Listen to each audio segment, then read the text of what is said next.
За здравето на децата ни и по-точно за здравите зъбки на децата ни ще говорим в минутите в Хоризонт до обед до 11. Поводът е началото на втория етап от националната кампания за поставяне на силанти на деца от 6 до 8 годишна възраст. Това е една кампания, която се финансира от Министерството на здравеопазването. Тя е напълно безплатна за родителите и ще продължи до 30 ноември в цялата страна. Доктор Николай Шарков, заместник-председател на Българския зъболекарски съюз и председател на Националния координационен съвет на Националната програма за профилактика на оралните заболявания при децата, е наш събеседник в следващите минути. Здравейте! Добър ден! В началото, доктор Шарков, да кажем какво са силантите за тези, които не знаят.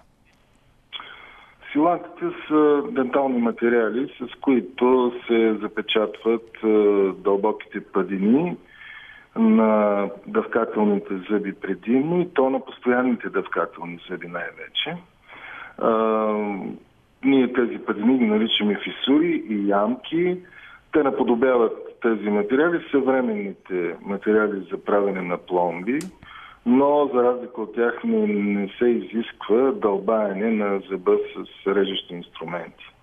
Силантите, тяхното име произлиза от английски, сил означава печат или запечатвам, и те на практика се прилагат от 80-те години масово, от 80-те години на миналия век. Примерно в Япония около 90% от децата в тази възраст, която и в България поставяме силанти с силанизирани зъби.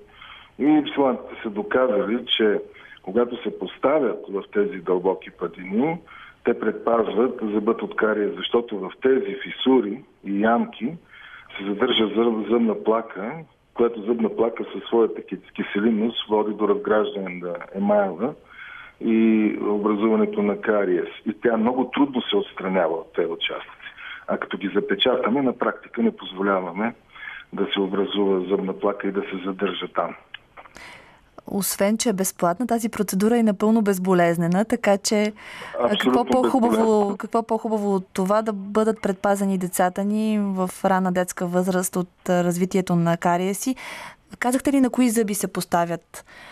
На първите пробили постоянни дъвкателни зъби. Това са шестите зъби, или народа ги знае като 6 годишниците. Това са първите молари. Защо точно на тях? Има едно много точно обяснение. Те първи пробиват и първи попадат в агресивната среда в устата. И за съжаление първи се засягат от кариес.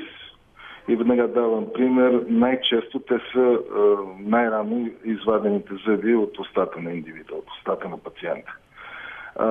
Миналата година имаме около между 7 и 8 хиляди извадени постоянни зъби по Национална здравноосигурителна каса на деца до 18 годишна възраст. И това са предимно 6 зъби. Преди много години бях направил едно проучване и се установи, че всеки четвърти 18 годишен има поне по един изваден зъб. И най-често това беше именно 6-тия зъб. Затова най-целесъобразно е да се поставят силанти там. И освен това, при едни по-прости изчисления, съм установил, че 1 лев вложен сега за профилактика ще спести около 25 лева за лечение и за страдания на децата ни. И тъй като това е втори етап от националната кампания, какво показа първи етап? Има ли наистина ефект за подобряване на зъбния статус на децата до 8 годишна възраст от поставянето на силантите? Когато говорим за здраве, ние не говорим за бърз ефект. Защото здравето е един дар от Бога, който в продължение на времето и то дълъг период от време ние успяваме да го увредим с нашите действия, постъпки и начин на живот. И после ни трябва поне толкова време, за да го възстановим. Така че дългосрочни ще бъдат очакванията. Сега поставените силанти, техният ефект ще се отчете след около няколко години. Няма да бъде по-рано. Така че ние залагаме дългосрочна цел. Доколкото знам, за да се поставят силантите, трябва зъбчето да е напълно пробило. за да бъде напълно качествено поставен силанта. Трябва ли след това обаче да има и поддържащи профилактични прегледи, за да се вижда и да проверява състоянието на поставения силант? Тоест веднъж родителите завели детето си, не трябва да си казват: направил съм го това, край, повече няма нужда поне една година да си водя детето на зъболекар, нали така? Трябва да продължат прегледите. Да, абсолютна грешка. Освен това, искам да подчертая нещо. Силантите са част от комплекса мерки, които родителят и детето, или баба и дядо и детето, или настойника трябва да предприемат, за да опазят здравето на устата. Значи част от мерки. Те са неделима част от мерките, които ще започна да ги изброявам. Първо е устната хигиена. Ако детето има лоша устна хигиена, неправилно миене на зъбите, то поставянето на силанти ще изиграе някаква роля, но тя ще бъде по-скоро палиативна. Ако детето има неправилен начин на хранене, богата на въглехидрати храна, естествено, че няма да очакваме кой знае какви прекрасни резултати. Така че и ходенето на зъболекар е много важно. Минимум 2 пъти годишно. Минимум 2 пъти годишно, за да ако има някакво заболяване, то да бъде арестувано на време, а не да се развият осложнения. И то не е само заболяване на твърдите зъбни тъкани, не е само кариес, но заболяването на венците. Особено в юношеската възраст на венците трябва да се обърне сериозно внимание. И още нещо, колегите, около 400 в страната, които ще поставят силанти абсолютно безплатно. И тук съветвам родителите да не носят здравноосигурителните си книги, защото това не е полузадължително здравно осигуряване. Това е програма на Министерството на здравеопазването. Няма нужда от тези книжки.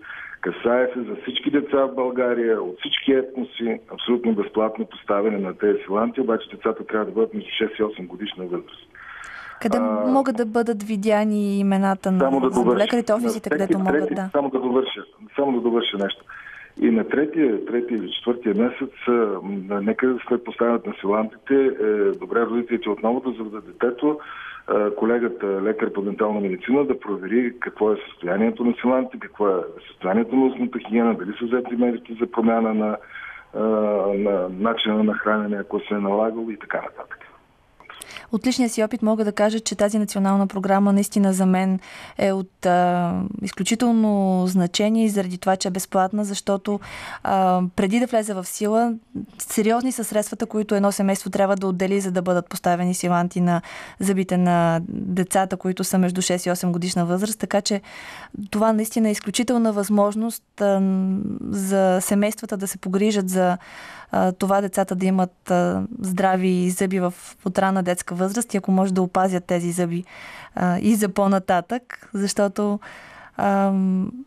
разбира се, това е и гаранция за здравословен начин на живот. Не забравяйте, че още в 1972 година в Алмата се състоя общо събрание на Световната здравна организация и тогава бяха поставени основните постулати.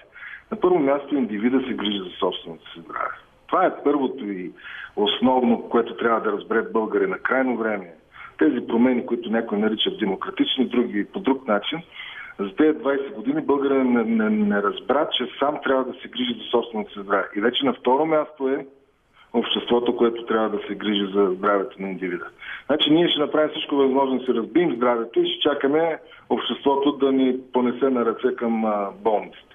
Родителят трябва да се научи, че е отговорен за всичко свързано с детето. Родителят е този, който трябва да заведе детето в кабинет. Не учителят. Подчертавам, родителят е този, който трябва да заведе детето. Щом си създал детето, имаш пълна отговорност до навършването му на пълнолетие. Освен това, има харта на правата на детето. Никой не може да посегне на едно дете, без да е получил писмено съгласие от родителя и родителят да участва в този процес. Така е право и задължение на родителите. За харта на правата на човека и там става вече темата много дебела. Доктор Милена Найденова, която е стоматолог в стоматологичния кабинет на 12-то СОУ. В момента тази програма за силанизация е изключително удобно да бъде изпълнена в едно училище. Макар че тази година има лимит на децата, доктор Шарков не знам дали е споменал. Не спомена за лимит. Общо заето по 28 деца един зъболекар може да хиланизира, което е много малка бройка в сравнение с интереса, особено когато контингент е организиран в училище и това дава възможност здраво да се работи.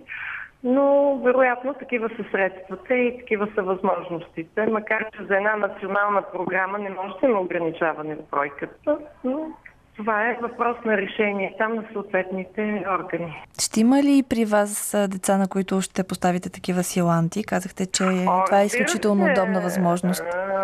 Разбира се, аз и миналата година участвах в силанизирането. Интересът беше огромен. Просто всички желаещи не можаха да се вместят във времето, в което беше обявена програма. Имаше ли тогава лимит, както тази година? Не, миналата година нямаше лимит. Колко деца тогава минаха през кабинета ви за силанизиране? Мога да ви кажа, поне 50 деца са минали. Вече не си спомням точно, но поне тройно повече от това, което сега са